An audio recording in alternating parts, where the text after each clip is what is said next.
ग। अब मन कोषमा लगाउने त हामीले परमेश्वरमा, किनकि परमेश्वरले हाम्रा जीवनका सबै कठिनाइमा सहायता गर्नुभएको छ, आशीर्वाद दिनुभएको छ, महिमा दिनुभएको छ। बाँकी छ भने त्यो पनि ईश्वरको सही समय छ। त्यो सही समय आजै हो, त्यो सही समय अहिल्यै हो। धन्यवाद पिता, गवाई पाइसके, तपाईँको महान महिमा प्रकट भइसक्यो। तपाईँको महान महिमा मेरो आँखाले देख्ने गरेर प्रकट गरिसक्नुभयो। जसरी आकाशमा बादल लाग्छ, हावाहुरी लाग्छ, हरेक चिजहरू आउँछ, त्यो सबै के गर्छ? रोकिन्छ, थामिन्छ। तर त्यो आकाश कहिले बदलिँदैन। आएका चिजहरू आउँछ, जान्छ।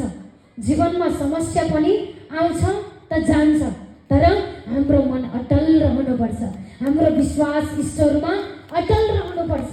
तब परमेश्वरलाई धन्यवाद, पितासँग मन बढाउँदै जानु। जसरी कहिले कहिले काम गर्दै जाँदा व्यवसायमा, चङ्गाइमा, उद्धारको क्षेत्रमा ढोका बन्द भयो, त बन्द भएको ढोकाको अगाडि गुनासो गरेर बस्नुभयो भने त्यो ढोकाभन्दा अगाडि ठुलो गेट खुल्ला छ। त्यो खुलेको गेट तपाईँको लागि कुनै अर्थको हुँदैन। त्यो ढोका बन्द छ, धन्यवाद ईश्वर, झन् ठुलो गेट मेरो लागि खुल्ला भइसक्यो। त्यसलाई छोडेर, त्यसलाई तोडेर म ईश्वरको महान कामको लागि तयार हुनुपर्छ। मेरो पिताले मेरो लागि महान काम तयार पार्नु भएको छ। मन बढाउँदै अगाडि बढ्दै जानुभयो त सानो काम थियो भएन, ठुलो कामले तपाईँलाई प्रतीक्षा गरिरहेको छ। ठुलो सफलताले तपाईँलाई प्रतीक्षा गरिरहेको छ।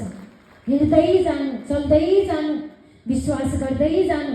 आज नभए भोलि हुन्छ, भोलि नभए पर्सि हुन्छ, हुन्छ त हुन्छ, हुन्छ कसमा? परमेश्वरमा, पिताजीमा।